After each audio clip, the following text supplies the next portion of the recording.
Hey everyone, we got another episode for you. Let's jump in to the conversation about this past weekend's message. I had a good interaction with somebody from the congregation who listens. Okay. I think it was Sunday morning. Yeah, it was in between services. And he was like, "Oh man, I really dig the show." I go to he has like somewhere like a warehouse that he has to go to, like every other week or maybe once a month, and it's like a 2-hour drive. And so I just save up the episodes and just binge them all on my ride there and back. Awesome. He's like, "We've been training somebody this last month, so I haven't listened to a while." He's like, "I'm starting to feel like I'm falling behind." I was like, "Well, it's just going to make the next trip all that more impactful." That's great. That's awesome. That's what we like to hear. So this weekend I spoke about come and see. Yeah, the point that I really like that you made was God made you the way that you are specifically so you can reach people that might not otherwise get reached. It's just one of those things that you don't really think about all too often, but I think it's just something that was really worth thinking about. Yeah, I think it's the point of creation. We downplay our differences, and our desire is not to be around people that are different from us sometimes. And the reality is the way that God made us is different, and we're made different. So some of us think differently than other people think. We're complex human beings. We're not just this simple organism that, we are complex in our body. We're complex in our mind. We're complex in our upbringing. We're complex in our social interactions that have framed our thinking throughout the years, and it leads us to different conclusions on different things.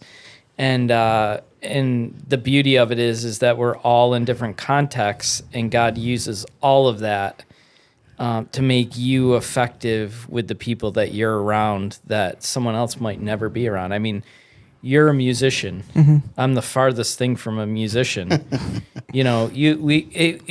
Great example. You were talking about the open mic night with the musicians. I'm never going to be around any of those people. But God has gifted you as a musician. He's put you in that situation to shine His light where no one else may ever shine the light of Christ. Mm-hmm. I'm never going to be in there. Yeah.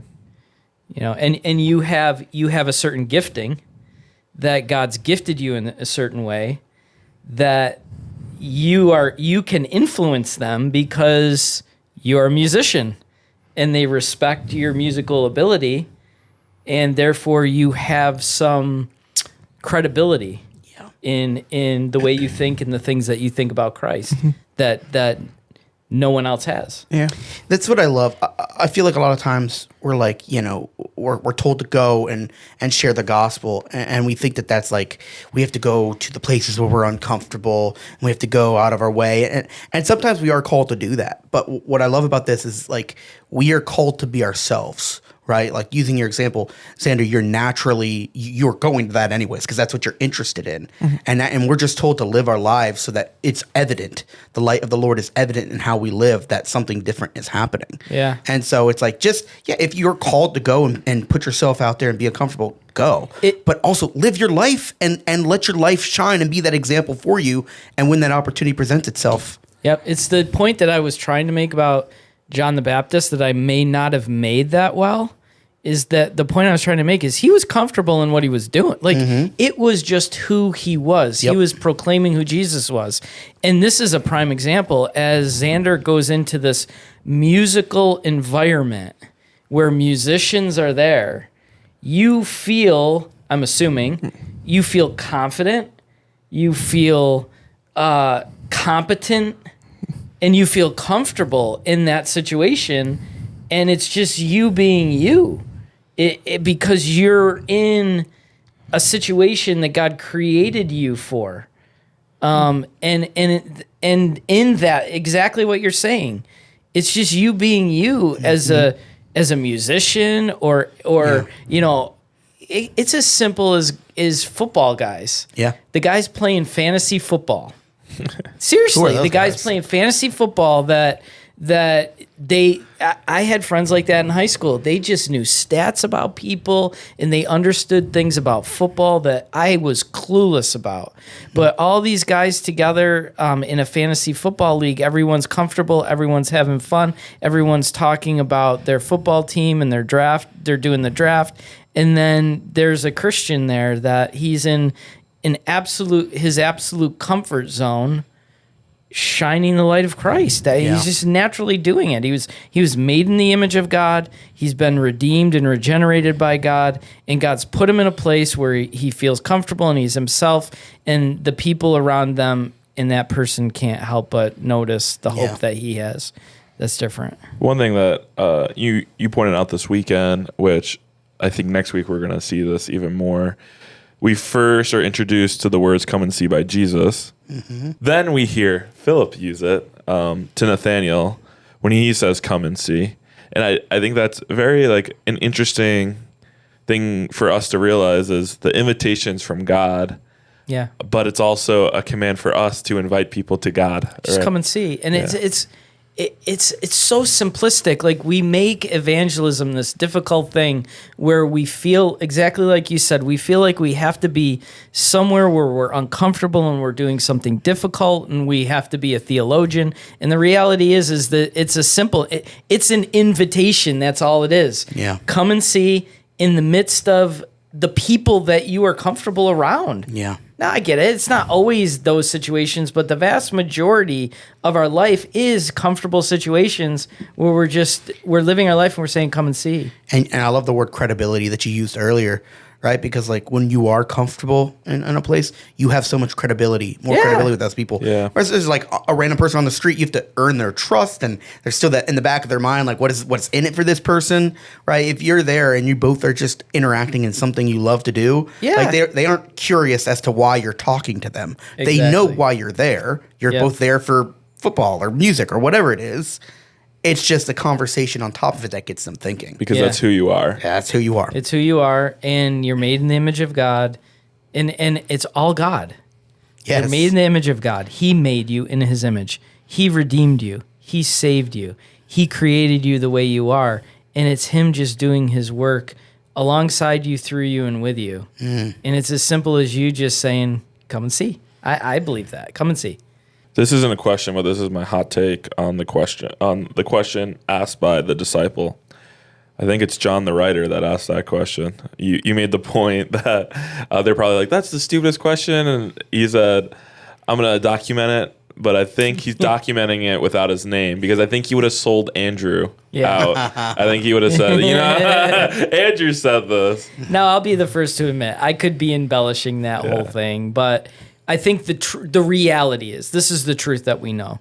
They were constantly confused about who Jesus was. We know that.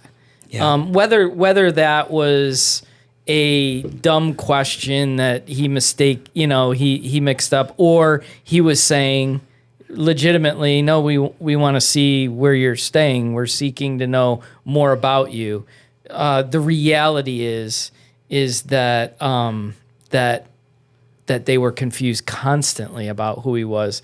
And they really had an idea of what they might want, but they never really knew what they were going to get or what they really needed. And I think that I would take it as Jesus asked them, what are they seeking? And they asked, where are you staying? They were familiar with following John the Baptist. Yeah. And the call to follow him, I think, for them, they were just, who is this guy? Yeah. Because they were there when he got baptized. Yeah. And really, I read so many commentaries. I read more commentaries, I think, on this sermon than any sermon I've ever done. And no one knows what they meant. No one knows what was going on there. The best is the best guess. I mean, the other possibility is they were legitimately just saying, we want to go with you. Yeah. Where are you staying? Because maybe they thought he's going home and they're following him, and he turns around and are you? It's almost like he could have been saying, what are you seeking? Are you following me? Do I need to direct you somewhere? And they're making it known to him. No, where are you staying? We want to go with you. Yeah. We're not staying with John. We're going with you, and we want to know what you're about. And what we're going to see this next week is the constant use of the word found in the text.